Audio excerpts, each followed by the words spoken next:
First line நேயர்களுக்கு வணக்கம். நம்ம என்ன பார்க்க போகிறோம் அப்படின்னா, ஆம்ஸ்ட்ராங் கொலை. அதாவது என்னென்னா, பகுஜன் சமாஜ் அப்படின்ற ஒரு கட்சி இருக்குது உத்தரப்பிரதேசில். மாயாவதி என்பவர் தான் அதோட கட்சியோடைய அகில இந்திய தலைவர். இங்கு உள்ள மாநில தலைவராக இருப்பவர் தான் பகுஜன் சமாஜ் கட்சியில் கிட்டத்தட்ட 15 வருடங்கள் மாநில தலைவராக இருப்பது தான் ஆம்ஸ்ட்ராங்கு. ஸோ இந்த ஆம்ஸ்ட்ராங் யார், எதற்காக நேற்று ஓட வெட்டி படுகொலை செய்யப்பட்டார், இந்த ஆம்ஸ்ட்ராங் யார் பேசிக்கலாக அப்படின்றத பற்றி நம்ம டீட்டெயிலாக பார்க்கலாம். எதற்காக கொலை செய்யப்பட்டார்னு சொல்லி முதல் கட்ட தகவல் வருது.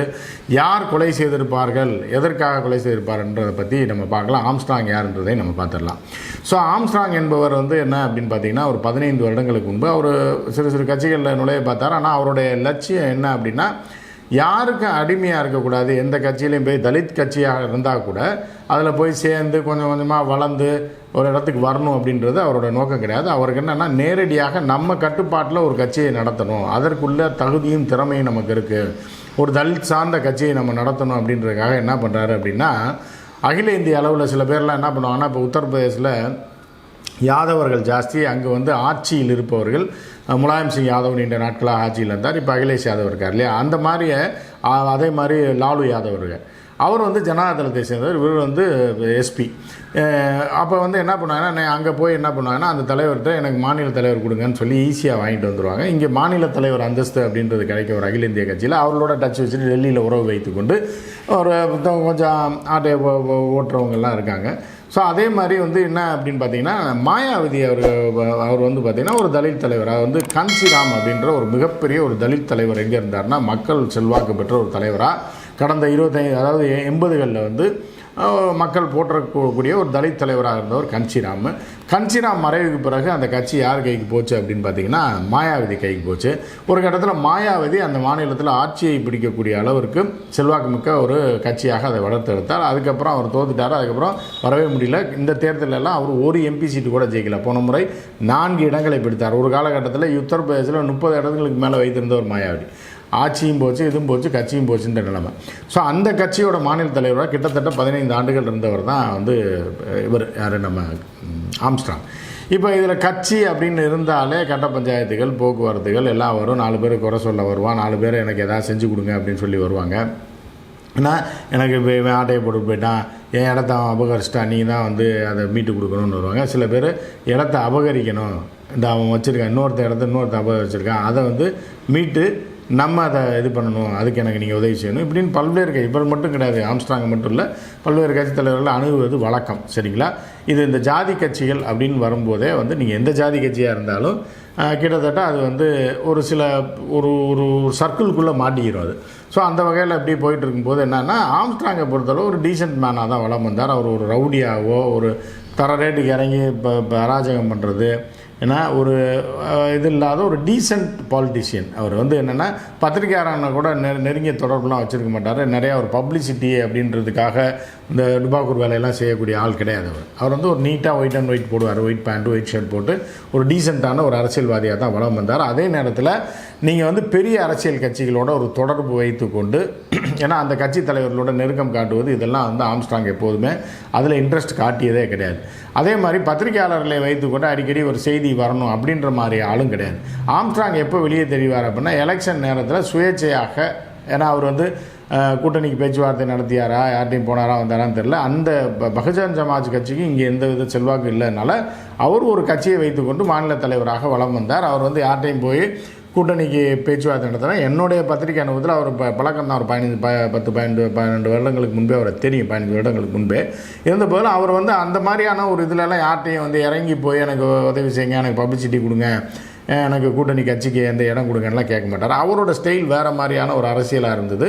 அது ஒரு பெரிய வளர்ச்சி அடைந்து பெரிய ஒரு இடத்த பிடிக்கணும், ஆட்சியை பிடிக்கணும், கூட்டணியில் போகணும், மினிஸ்டர் ஆகணும் அப்படின்ற மாதிரியான ஒரு முயற்சியெல்லாம் அவர் எடுத்த மாதிரி எனக்கு தெரிந்தவரை இல்லை. நம்ம 30 வருடமாக பத்திரிகையாளர்லாம் இருந்து அப்போ என்ன பண்ணுறாருன்னா, ஆம்ஸ்ட்ராங் அவர் ஒரு பாலிடிக்ஸ் நடத்துகிறார். ரெண்டாவது என்னென்னா, அவர் ஒரு பகுதியை மட்டும் கான்சென்ட்ரேட் பண்ணுறாரு. கான்சென்ட்ரேட் பண்ணி அவருடைய முக்கியமாக அவர் செய்த பணிகளில் முக்கியமாக என்ன பண்ணுறீங்கன்னா, இந்த தாழ்த்தப்பட்ட மக்கள் அப்படின்னு சொல்லப்படக்கூடிய பட்டியல் இனத்து மக்களை அவர்கள் நீதி கிடைக்க வேண்டும், உங்களுக்குள்ள பிரச்சனைகளை நீங்கள் சால்வ் பண்ணணும் அப்படின்னா சட்ட ரீதியாக நீங்கள் ஜெயிக்கணும்.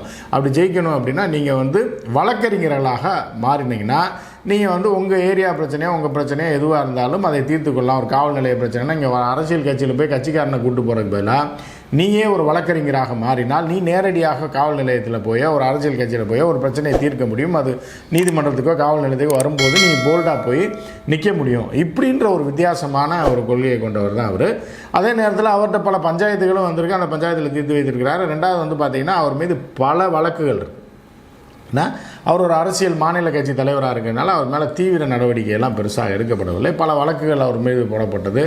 அந்த கட்ட பஞ்சாயத்துகள் உள்ளிட்ட பல்வேறு வழக்குகள் அவர் மேலே இருக்குது. அந்த வழக்குகள்லாம் கோர்ட்டில் சந்தித்து அவர் ஒரு வழக்கறிஞரும் கூட. அதனால் என்னென்னா நீதிமன்றத்தில் சந்தித்து அந்த வழக்குகள்லேருந்தெல்லாம் பல வழக்குகள்லேருந்து அவரே விடுபட்டிருக்காரு. இன்னும் பல வழக்குகள் அவர் மேலே இருக்குது. இதை ஒரு அரசியல்வாதியாக அவர் அப்படியே ஓட்டிகிட்டு இருக்காரு. இந்த நிலையில் தான் என்ன ஆகுது அப்படின்னு பார்த்தீங்கன்னா, ஆற்காடு சுரேஷ்னு ஒரு மிக தர ரேட்டான ரவுடி. ஸோ இந்த ரவுடி என்ன பண்ணுறேன்னா, அந்த ஆருத்ரா நிறுவனம் கேள்விப்பட்டீங்க, அவங்களால் இந்த தமிழ்நாட்டில் பல துன்பங்கள் துயரங்கள், பல பேர் கொல்லப்பட்டதற்கும் பல ரவுடி உருவானதற்கும் பல அரசியல் கட்சி தலைவர்கள் கோடி கோடியாக சம்பாதிச்சதற்கும் அந்த ஆருத்ரா நிறுவனம் காரணம். ஏன்னா அவங்க 300-400 கோடி ரூபாய்க்கு மேலே 4000 கோடி ரூபாய்க்கு மேலே அடிச்சுட்டு என்ன பண்ணான்னா, போகிற வர்றவனுக்கெல்லாம் 50 கோடி 20 கோடி பாஜகவில் பெரிய தொடர்பு வைத்து கொண்டு அவன் பதவியெல்லாம் வாங்கிட்டு என்ன பண்ணுறான்னா, அண்ணாமலை வரைக்கும் காசு கொடுத்ததாகவும் ரெட்டி வரைக்கும் காசு கொடுத்ததாகவும் தகவல் பரவ வச்சு அதை பற்றி விசாரணை சிபிசிஐடி பண்ணிகிட்டு இருக்காங்க. அது ஒரு பக்கம். இந்த ஆருத்ரா விவகாரத்தில் தான் என்ன ஆகுது அப்படின்னு பார்த்தீங்கன்னா, சில பேர் பணத்தை ஆருத்ரா ஆட்டையை போட்டுறான் அப்படின்னோடனே அவன் பிஜேபி பேக்கப்புக்கு போகிறான். பேக்கப் போனோடனே அவனை அசைக்கவே முடியல. காவல்துறையும் ஒன்றும் பண்ண முடியாத ஒரு சூழ்நிலையில் இருக்கக்கூடிய நிலையில் என்ன ஆகுது அப்படின்னு பார்த்தீங்கன்னா, இவர்கிட்ட முறையிட்டதாகவும் யார்கிட்ட ஆம்ஸ்ட்ராங்கிட்ட பணத்தை இழந்தவர்கள் முறையிட்டதாகவும் உடனே ஆம்ஸ்ட்ராங் தலையிட்டு ஒரு ஸ்ட்ராங்காக பேசி ஆம்ஸ்ட்ராங் அசைக்க முடியாதுல்ல. ஏன்னா ஆம்ஸ்ட்ராங் ஒரு கட்சி தலைவராக இருக்கார்ல. உடனே பிஜேபிக்காரன் ஆம்ஸ்ட்ராங்கை மிரட்ட முடியாதுல்ல. உடனே ஆம்ஸ்ட்ராங்கிட்ட வந்தவர்களுக்காக இவர் பேசியதாகவும். ஆனால் அந்த தரப்புக்கு யார் ஆருத்ரா தரப்புக்கு ரவுடின்ற வகையில் ஆற்காடு சுரேஷ் என்கிற ரவுடி உள்ளே வரான். அவன் என்ன பண்ணுறாருன்னா, இந்த கட்ட பஞ்சாயத்தில் இறங்கி இவர்களுக்கு எதிரான ஒரு இதை பண்ணும்போது என்னென்னா, இவர் ஸ்ட்ராங்காக பேசி இவர்கள் வெற்றி பெறுறாங்க. என்னென்னா, இவர்களுக்கு தேவையான ஆட்கள் சில பேருக்கு பணத்தை மிரட்டி அவன்கிட்ட மீண்டும் மீட்டு யார் ஆருத்ராட்ட மீட்டு கொடுத்துறாங்க. இதில் ஆற்காடு சுரேஷுக்கும் என்கிற ரவுடிக்கும் அந்த கும்பலுக்கும் ஆம்ஸ்ட்ராங்குக்கும் ஒரு சின்ன ஒரு இது இருந்திருக்கு, ஒரு உரசல் புரசல் இருந்திருக்கு. ஏன்னா ஆம்ஸ்ட்ராங் அவ்வளோ சாதாரண ஆள் கிடையாது. எப்போதும் ஆட்கள் புடை சூழ இருக்கக்கூடிய ஒருத்தர், ஒரு மாநில கட்சியோட தலைவர். எப்போவுமே அவரை சூழ்ந்து ஒரு 10-15 பேர் 20 பேர் இருப்பாங்க. ஸ்ட்ராங்கான ஒரு ப்ரொடெக்ஷனோட தான் அவர் இருப்பார். ஏன்னா இது போன்ற கட்சியில் மாநில கட்சியில் இருப்பக்கூடிய ஜாதி கட்சியை வைத்திருப்பவர்கள் இவர்கள்லாம் பார்த்தீங்க அப்படின்னா எப்போயுமே ஒரு ப்ரொடெக்ஷனோடு இருப்பாங்க. ஏன்னா அவர்கள் எப்போது வேண்டுமானால் உயிருக்கு ஆபத்து. நம்ம அண்ணாமலையே பார்த்தீங்கன்னா, அண்ணாமலைக்கு எதுக்கு கெஜெட் பிரிவு பாதுகாப்பு போட்டிருக்காங்க அப்படின்னா, எவனாவது ஏதாவது பண்ணிடக்கூடாது. ஏன்னா பல பஞ்சாயத்துகளில் தலையிடும் போது எவனாக ஒருத்தன் ஏதாவது ஒன்று பண்ணிடக்கூடாதுன்றக்காக தான் போட்டிருக்காங்க. இவர் ஆளுங்கட்சி இல்லாதனால இவர் சொந்த கட்சிக்காரவங்க பாதுகாப்பு இருந்திருக்காங்க. இப்போ என்னன்னா, இந்த ரவுடியும் சரி இந்த ஸ்கெட்சு போடுறவங்களும் சரி எப்படி அப்படின்னா, அவர்கள் சொற்ப தொகைக்காக அவனுக்கும் ஆம்ஸ்ட்ராங் இப்போ கொலை பண்ணியிருக்காங்கன்னா அதில் ஒரு 6 பேர் பிடித்திருக்காங்க, 6 பேர் சரண்டர் ஆகிருக்காங்க போலீஸில். அதில் ஒரு 4-5 பேருக்குலாம் ஆம்ஸ்ட்ராங்னா யாருன்னே தெரியாது. அவர் ஒரு வீட்டில் மண்ணை போட்டவரா, ஒரு வாயில் மண்ணை போட்டவரா, ஒரு குடும்பத்துக்கு எதாவது பண்ணியிருக்காருன்னா இருக்காது. அவன் சொற்ப கூலிக்காக 1 லட்சம் 2 லட்ச ரூபாய்க்காக அவர்களையும் அழைத்து கொண்டு போவார்கள். இதில் இந்த யார் அப்படின்னா, ஆற்காடு சுரேஷோட தம்பியும் நேரடியாக ஈடுபட்டிருக்கு. அவரும் ஆஜராயிருக்காரு அப்படின்ற மாதிரி தான் தெரியுது. ஏன்னா அவரும் ஆஜராயிருக்காரு. இப்போ என்னென்னா, இவர்களுக்குள்ளே உள்ள உரசல் புரசலில் தான் நடந்ததாக முதல் கட்ட தகவல்கள் வரதுனால அவர்கள் ஆளை வைத்து இவர்கள் டார்கெட் போட்டிருக்காங்க. பல நாள் சுற்றி இருப்பாங்க. என்ன பண்ணியிருக்காங்கன்னா, வித்தியாசம் என்ன பண்ணிங்கன்னா, அந்த ஜொமேட்டோ ஸ்விக்கிலாம் இருக்குது பார்த்தீங்களா, இந்த மாதிரியான வேஷத்தை, அதாவது அந்த சட்டையை போட்டுட்டு வந்தோன்னா ஏதோ ஃபுட் சப்ளைக்கு வரான்ற மாதிரி அவன் மேலே சந்தேகம் வராது. இல்லைன்னா நீங்கள் இது போன்ற கட்சி ஜாதி கட்சி வைத்திருப்பவங்களும் சரி வேறு சிலர்கள் எப்படின்னா பாதுகாப்பு பார்த்துக்கிட்டே இருப்பாங்க. யார் வரா, பைக்கில் போகிறா, சம்மந்தம் இல்லாத ஆள் வரானான்லாம் பார்த்துட்டு இருப்பாங்க. இது பல ரவுடிகள் என்று சொல்லப்படக்கூடியவர்களும் சரி, பல வழக்குகள் தொடர்புடையவர்களும் இந்த அரசியலிருந்து ஜாதி கட்சி வைத்திருப்பவர்கள் இவர்களுக்கு எல்லாமே தெரியும் நம்மளை எந்த நேரமும் நம்ம உயிருக்கு ஆபத்து இருக்குன்றதுனால இவர்கள் ஒரு பாதுகாப்பு ஒரு வளையத்தை போட்டு வைத்து கொண்டிருப்பார்கள். அவர்கள் போலீஸில் நம்ப மாட்டாங்க, போலீஸை கூட வச்சுக்கவும் மாட்டாங்க. ஸோ இப்படி இருக்கும்போது அந்த பாதுகாப்பு வளையத்தை மீறி ரொம்ப நாள் வாட்ச் பண்ணியிருந்திருக்காங்க. எப்போ இவர் ஃப்ரீயாக இருப்பார், எந்த நேரத்தில் ஃப்ரீயாக இருப்பார், எந்த இடத்துல வச்சு போடலாம் அப்படின்ட்டு. கடைசியில் என்னென்னா யாருக்கும் துணிச்சல் வராது அவர் இடத்துலையே போய் அவரை போடுறது. ஏன்னா எப்படி அவருடைய ஆட்கள் கூட இருப்பாங்க அப்படின்றது தெரியும். ஆனால் அந்த இடத்துல தான் இவர் வீக்காக இருக்காருன்றதை எதிரிகள் கணிக்கிறான். கணிச்சதுக்கப்புறம் என்ன பண்ணுறாங்கன்னா ஒரு 6 பேர் வந்து 3 இருசக்கர வாகனத்தில் நேராக வராங்க. நேற்று சாயந்தரம் வந்த உடனே என்ன பண்ணுறாங்கன்னா இவர் ஒரு புதிய வீடு ஒன்று கட்டிகிட்டு இருக்கார் போல் பக்கத்துலேயே. அதை தொடர்பாக அங்கே உள்ள கன்ஸ்ட்ரக்ஷன் ஒர்க்கை பார்த்துட்டு அவருடைய ஆதரவாளர் 2-3 பேர் எப்பயுமே கூட இருப்பாங்கல்ல, யாராக இருந்தாலும் ஒரு 3-4 பேர் கூட தான் இருப்பாங்க. அப்படி பேசிகிட்டு இருந்திருக்காரு. பேசிகிட்டு இருக்கிற நேரத்தில் சரசரன்னு ஒரு 3 வாகனத்தில் இது வந்து சிசிடிவி காட்சியாக பதிவாகியிருக்கிறது. அது காவல்துறையிட்டே இருக்குது. சரன்னு வந்திருக்கான். வந்தோடனே மிகப்பெரிய ஆயுதங்கள், பெரிய கத்தி போட்டால் அதோட தலையை துண்டா போன்ற மாதிரி மிக கொடூரமான ஆயுதங்களே கொண்டு வந்துட்டு டக்குன்னு என்ன பண்ணியிருக்காங்க, 6 பேர் மாற்றி சரமாரியாக அவரை வெட்டி தள்ளியிருக்காங்க. அதாவது குத்துயிரும் கொலையுரமாக அடித்து காலி பண்ணியிருக்காங்க. கூட இருந்தவனுக்கு வெட்டு, தடுக்க போனாங்களா இல்லை கூட ஓடி போனாங்களான்னு தெரில. கூட இருந்த 2 பேருக்கும் அருவாள் வெட்டு, தலையில் ஒருத்தர் கையில் ஒருத்தருக்கு வெட்டு. உடனே ரத்த வெள்ளம் அங்கே ஒரே கூக்குரல். அடுத்த செகண்ட் பைக் எடுத்துகிட்டு எஸ்கேப் ஆகிறாங்க. இது பூராமே சிசிடிவியில் பதிவாகிருக்கு. ஆனால் இவர் வெட்டக்கூடிய காட்சிகளை வந்து யாருமே போடலை. ஏன்னா அது ரொம்ப கொடூரமான காட்சிகள். அது வந்து காவல்துறை கட்டுப்பாட்டில் இருக்குது. எனவே வந்து என்ன பண்ணுறாங்கன்னா உடனடியாக நேற்று இரவே 6 பேர் வந்து இந்த சுரேஷ், ஆற்காடு சுரேஷ் என்கிற நபர் இருக்கார்ல, அவர் ஆற்காடுலே கிடையாது. ஆற்காடு என்பது பழைய வேலூர் மாவட்டம், தற்போது ராணிப்பேட்டை மாவட்டத்தில் இருக்குது ஆற்காடு. ஆனால் ஆற்காடு சுரேஷ்னு அவர் பேர், அவர் பிறந்து வளர்ந்த ஊர் ஆற்காடு அப்படின்றாங்களா. அவருடைய செய்கைகள் எல்லாமே பார்த்திங்கன்னா காஞ்சிபுரம் மாவட்டம், செங்கல்பட்டு மாவட்டம், இந்த சென்னை இதில் தான் கட்ட பஞ்சாயத்துகள், ரவுடிசம், அது போகிறது இது போகிறது, இடத்த வாங்குறது விற்கிறது, சீட்டிங் பண்ணுறது, இப்படி தான் போயிட்டு இருந்திருக்கு. அப்புறம் வந்து சீட்டு கம்பெனி மோசடி பண்ணுறவனை மோசடி பண்ணுறது, அவன்கிட்ட காசு பறிக்கிறது, இப்படி மாதிரியான ஒரு நபர் தான் ஆற்காடு சுரேஷ் சொல்லப்படுது. ஸோ ஆற்காடு சுரேஷ் மேலேயும் பல வழக்குகள் இருக்குது.